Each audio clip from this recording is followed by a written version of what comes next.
Si vous n'avez pas encore lu ce manga ou que vous vous êtes arrêté au premier tome, vous devriez foncer tout de suite lire la suite. Ah, Mashle.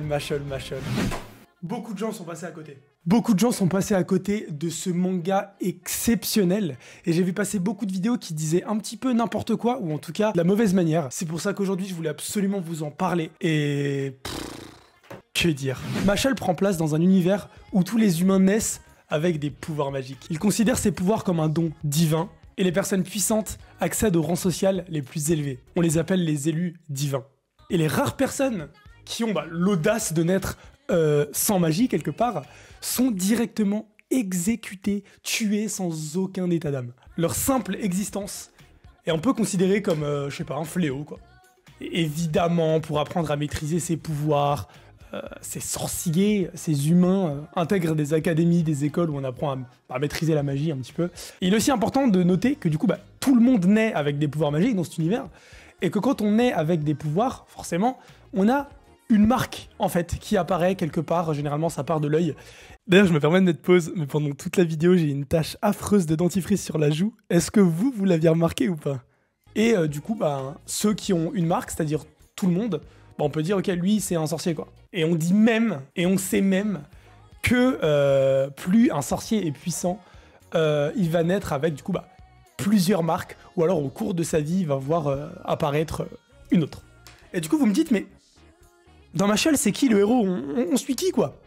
Les gars, imaginez que dans ce monde que je vous ai présenté un petit peu, naisse un mec sans pouvoir magique, sans marque. Le boug, il est abandonné à la naissance. On lui dit, vas-y, tu sais quoi? Dégage, on veut pas de toi. Nous, on est tes parents, mais vas-y, t'as pas de pouvoir. Donc, on préfère t'abandonner et te laisser clams, en fait, finalement. C'est honteux! Je vous tire un peu le trait comme ça parce que concrètement c'est ce qui s'est passé. Mais en gros, ce petit garçon qui s'appelle Mash, il va être recueilli par un vieux monsieur un petit peu chelou. Et il va l'accueillir dans sa petite hutte dans la forêt. Et là-dedans, il va passer sa vie du coup un peu reclus de la société, un petit peu isolé, où il aura nulle part où aller à part cette petite forêt, quoi. Et il va rester caché dedans pour que aucune personne n'ait conscience de son existence et pour éviter qu'il se fasse buter, tout simplement. Parce qu'on l'a dit, si t'as pas de pouvoir, tu meurs. Et du coup, à défaut de pouvoir jouer avec une baguette magique comme le reste des humains, il va faire de la muscu. Jour et nuit. Musculaciones. Et ce boug-là, du coup, à force de se muscler, il devient un petit peu un One Punch Man sous stéroïde. C'est One Punch Man, Mash, tu vois. Et un jour, t'as un policier véreux qui va découvrir l'existence de Mash et qui va passer un marché avec lui. Il va lui dire ok mec, si t'intègres l'école de magie la plus prestigieuse de cette terre, tu me prouveras que t'auras ta place dans l'univers et je te laisse tranquille. Sinon, je te bute. Mais comment est-ce qu'on peut survivre dans un milieu si élitiste où on risque de mourir simplement parce qu'on n'a pas de magie en fait? On est entouré finalement des sorciers les plus puissants de l'univers et on doit se débrouiller avec tous ces éléments. Comment on va faire?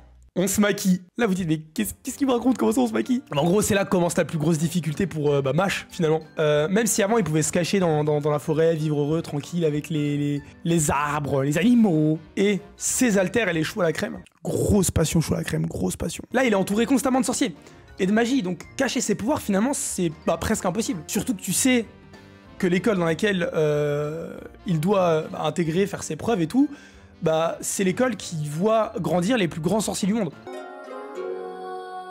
J'ai pas de pouvoir magique, non. Je dois aller à l'école, je rentre pas dans les codes. Ils me prennent tous pour un con.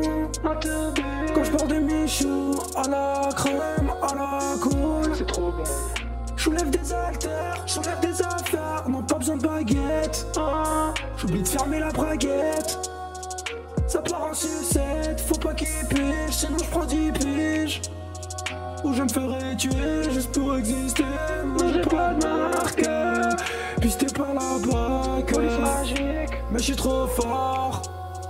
One Punch Man je le mords. All Might c'est mon petit, cette école je la retourne, ils vont y croire. Ouais, je suis un sorcier. Je le retourne, j'écris l'histoire. Ou je me ferais tuer juste pour exister. Mashle. Et je suis un peu passé sur un détail qui est gros comme une maison, mais faut savoir que quand je dis que Mash a passé sa vie à se muscler, l'air de rien, il est giga balèze. Le mec, c'est une fusion entre Vegeta et One Punch Man. Il n'y a pas plus puissant que ce bouc finalement sur Terre. Par exemple, dans l'examen d'entrée, il y a un professeur qui va demander aux élèves de faire léviter un rocher. Le truc, il doit peser peut-être 1 tonne.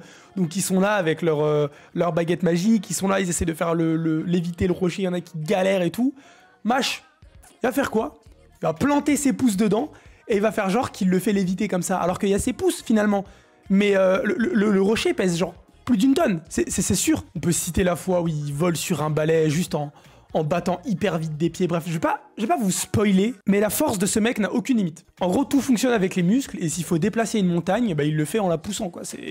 Du coup, Mash, il donne un peu ce côté, je sais pas, teubé. Il comprend rien aux normes sociales, il a grandi dans la forêt, du coup, tout ce qui est politesse, tout ce qui est société, il s'y connaît pas trop finalement. Le mec, c'est pas son fort, quoi. C'est pas le truc le plus simple pour lui. Donc du coup, ça va donner des situations un peu cocasses, un peu sympas. Et je l'ai pas dit, mais c'est un shonen gag. C'est vraiment un gag manga, quoi, mais on s'approche quand même du shonen. Et je vais vous expliquer ça un peu tout à l'heure parce qu'il y a eu beaucoup de méconceptions, de mécompréhension un petit peu de Mashle, et j'aimerais rétablir un peu tout ça. Aujourd'hui, je suis l'avocat de Mashle. Ce manga est bon. Et il fait des choses qui paraissent mais tellement bêtes, mais qui fonctionnent tellement bien pour cacher le fait qu'il ait des pouvoirs, que ça rend le mec mais beaucoup trop smart, quoi. Et en fait, c'est ça qui fonctionne. C'est qu'il va casser les codes d'un monde qu'on a l'impression de connaître. Et il va surtout casser les codes d'un monde auquel on s'évertue à dire qu'il ne fait pas partie simplement parce qu'il a pas de pouvoir. Avant de donner mon avis sur ce manga un peu gag shonen, et d'ailleurs j'ai essayé de faire le résumé le plus résumé possible, hein, j'ai essayé de faire vraiment succinct, je voulais vraiment vous donner envie de lire le manga par cette vidéo, quoi. Et du coup je veux préciser que quand il est arrivé au Japon, le manga a tout niqué. C'est bon pour vous? Il a tout détruit. En gros, il est arrivé un petit peu pendant la période creuse de l'hebdomadaire Shonen Jump, donc là où paraissent tous les chapitres des mangas les plus en vogue au Japon. Chaque semaine, avant d'arriver sous forme de tome, le manga a explosé les scores. Et il me semble même que c'est l'un des meilleurs démarrages casés et manga en France, un truc comme top 4. Je suis pas sûr de cette info. Prenez-la avec des pincettes. Mais ouais, en gros, j'ai vu passer tellement d'avis, tellement de choses sur ce manga qu'il fallait que je donne ma vision des choses. Et je dis pas que je détiens la vérité, mais il fallait vraiment rétablir des trucs. On dit toujours la même chose, et je m'y suis un petit peu aventuré aussi, c'est qu'on rapporte tout le temps Mashle à Harry Potter et One Punch Man. Harry Potter, One Punch Man, Harry Potter, One Punch Man. Et en fait, je voulais dans mon résumé parler le moins possible de Harry Potter, par exemple, parce que tout dans l'univers de Mashle s'inspire complètement de Harry Potter et de ce qu'on connaît en fait des sorciers. Et en fait, c'est vrai que le héros il fait penser à Saitama, un mec blasé qui fait tout avec ses poings, et que l'univers il est assumément, je sais pas si ça se dit, pompé de Harry Potter. Les sorciers, le Quidditch, les baguettes magiques, Poudlard, les 4 maisons, les points de maison, Dumbledore, Préolard. Bref, la liste est longue, tout peut te faire penser à ce que tu connais déjà. Même la scène du debout, elle est dans le manga, et je trouve que c'est dingue. Mais quand vous jouez à World of Warcraft, que vous jouez à un RPG en général, à un jeu qui s'y rapproche, vous vous dites pas, tiens, c'est pompé de Tolkien. Il y a les orques, les nains, les elfes. On sait que les nains, ils font de la forge. On sait que les elfes, c'est des mecs un petit peu hautains, qui font des trucs très raffinés, tout ça. Bref, je vois pas l'intérêt de dire One Punch Man, je vois pas l'intérêt de dire Harry Potter, parce que ouais, c'est comme ça qu'on voit la magie maintenant. Quand on te parle de magie, tu vas directement penser à une école de magie, comme dans The Witcher par exemple. Tu vas penser à une baguette magique, à un mec avec une petite cicatrice, des lunettes rondes, et tu vas te dire, ok, on va lancer des sorts et il y aura un grand méchant. Et ouais, en fait, l'univers de Mashle, il est inscrit dans ce qu'on connaît déjà, dans la conscience collective. Ça veut dire que quand tu ouvres le manga, t'es pas forcément obligé de connaître tous les codes du monde de la magie, t'es pas obligé de connaître tous les codes de... Tu le sais déjà, tout le monde, même ceux qui n'ont pas vu Harry Potter, même ceux qui n'ont pas lu Harry Potter, on connaît un peu le fonctionnement du truc, quoi. Donc t'ouvres le manga et t'es pas dépaysé, et du coup ça t'aide à rentrer plus facilement dans l'histoire, et je trouve ça incroyable. Et on n'a jamais reproché à un manga avec des chasseurs de démons, ou à un manga avec, je sais pas, des ninjas de ressembler à Naruto, ou de ressembler à... C'est l'univers qui fonctionne de cette manière. Donc je trouvais ça un peu inutile de toujours le rapporter à Harry Potter. La magie, on la connaît comme ça. Le manga s'inspire de ça. Et justement, il va casser les codes. One Piece, par exemple, c'est un univers un peu lourd. Ça veut dire qu'on va mettre longtemps à nous expliquer certaines choses, à mettre en place des codes, à mettre en place des éléments d'univers, des éléments scénaristiques.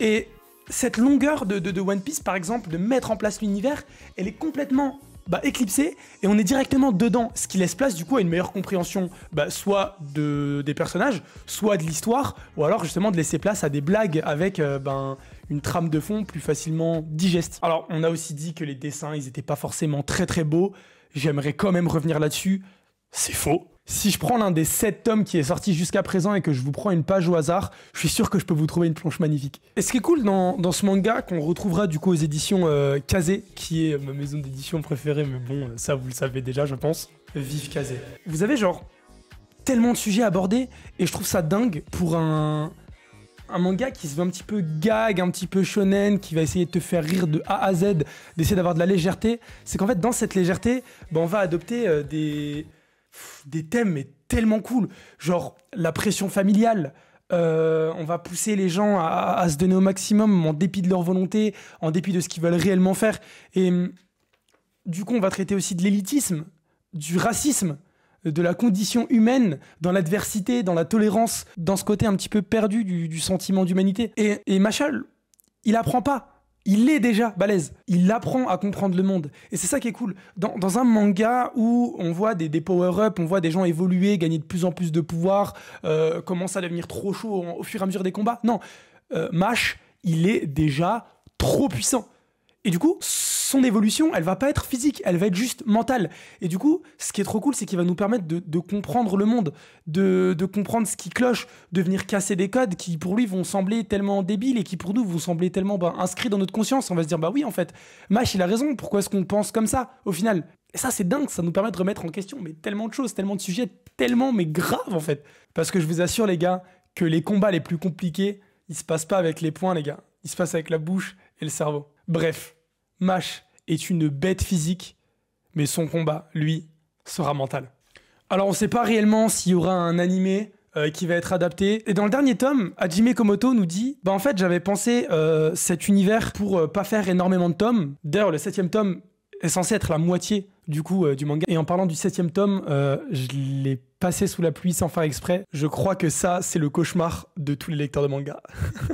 Mais du coup ouais, il doute. Il se dit en fait je pensais avoir terminé, je pensais être à la moitié avec le 7e tome, mais il hésite. Il sait que le manga est hyper bien reçu, il sait qu'il cartonne. Comme je vous l'ai dit tout à l'heure, le 4e meilleur lancement, tout manga confondu, le meilleur lancement de Kazé, c'est incroyable. Et ouais, il se dit, pourquoi pas continuer, et je suis sûr qu'il a tellement de choses à dire, et ce serait con que ça se termine là. Et vraiment, pour casser tout ce qui a pu être dit comme immense connerie, non, le dessin, il est pas moche, il est magnifique. L'histoire ne tourne pas qu'autour des gags et le scénario n'est pas vide ou en tout cas très pauvre. Il est vraiment hyper complet et plus les tomes avancent et plus on se rend compte qu'on passe du « on fait des blagues toutes les 5 secondes » à « ok, il y a des trucs huge ». Et je le dis parce que du coup, je suis à jour sur les tomes ici et je me suis lancé du coup dans les scans pour un petit peu rattraper le retard en attendant la parution du tome 8. Vraiment, ce serait une erreur pour vous de ne pas prendre la suite. Je sais qu'il y avait des packs, tome 1, tome 2 qui étaient vendus, ou que certains font la règle des 3 tomes et qu'au 3e tome, ils n'ont pas été convaincus par Machel. Prenez la suite. Prenez la suite et prenez le temps d'apprécier l'univers. Il est plus complet qu'on ne le croit. Et masterclass.